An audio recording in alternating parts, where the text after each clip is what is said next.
our interest. This storm has only bettered your position. My husband doesn't have the least suspicion, and in mockery of those who do, he bids me be continually with you. Oh, and that is why, quite fearless of reproof, I now can be alone with my cartoon, and why my heart, perhaps too quick to yield, feels free to let its passion be revealed. Madam, your words confuse me. Not long ago you spoke in quite a different style, you know. Oh, sir, if that refusal made you smart, it's little you know of a woman's heart, or what that heart is trying to convey when it resents in such a feeble way. Always, at first, our modesty forbids the frank avowal of tender sentiments, however high the passion which inflames us still, to admit its power somehow shames us. Thus we reluct, at first, yet in a tone that tells you that our heart is overthrown, and what our lips deny, our pulse confesses, and that in time, all no's will turn to yeses. Madam, no happiness is so complete as when from lips we love come words so sweet.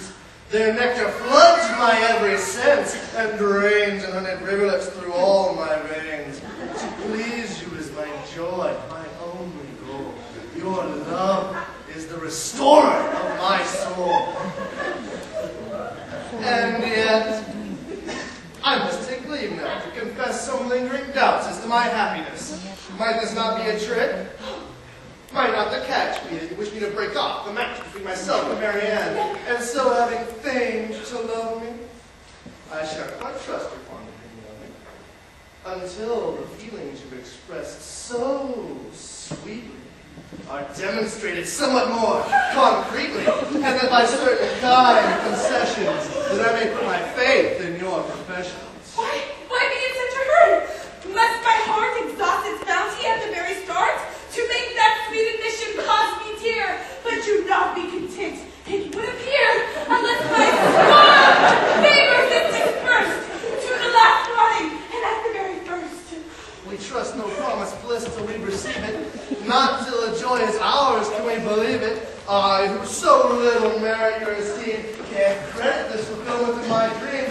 I shan't believe it, madam, until I savor some palpable assurance of your favor. My, how tyrannical your love can be! How it blusters and perplexes me! How furiously you take one's heart in hand and make your every wish a fierce command! How must you hound and harry me to death? Will you not give me time to catch my breath? Can it be right to press me with such force? Give me no quarter, show me no remorse, and take advantage by your stern insistence of those fond feelings which weaken my resistance. Well, if you look with fondness upon me, then why begrudge me some clear proof thereof? But how can I consent without offense to heaven, to which you show such reverence? If heaven is all that troubles you, don't worry. I can remove that hindrance in a hurry. Nothing of that sort need obstruct our path. Must one not be afraid of heaven's wrath? Madam, cast your fears aside. Be my pupil, and I shall teach you how to conquer scruple. There is a science lately formulated, whereby one's conscience may be liberated, and any wrongful act you care to mention can be redeemed by purity of intention. I'll teach you, madam, the secrets of that science. Meanwhile, place upon me your full reliance. Assuage my keen desires, and have no dread. The sin, if any, shall be on my head. Keep a bad one. Oh, yes, it's very bad indeed.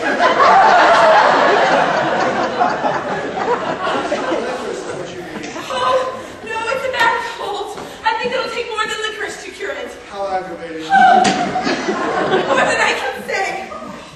If it still troubles you, think of things this way. No one need know our joys save us alone. And it's not evil till the act is known. It's scandal, madam.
was more gullible, he could leave it by the nose. And if he were to find us here, it would fill him with delight. And if he saw the worst, he'd doubt his sight. Oh, nevertheless, do step out into the hall. Remain and see that no one can.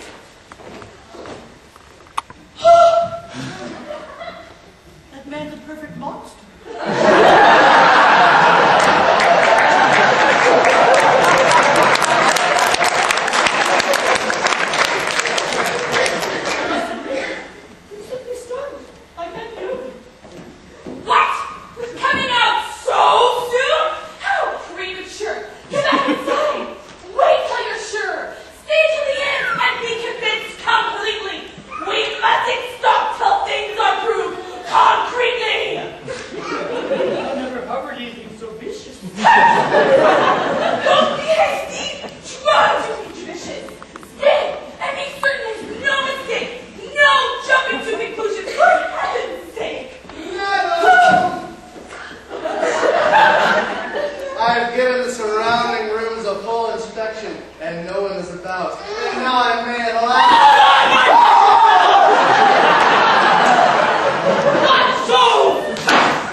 Avenge offended heaven, and make you grieve that you ever dared or me to leave.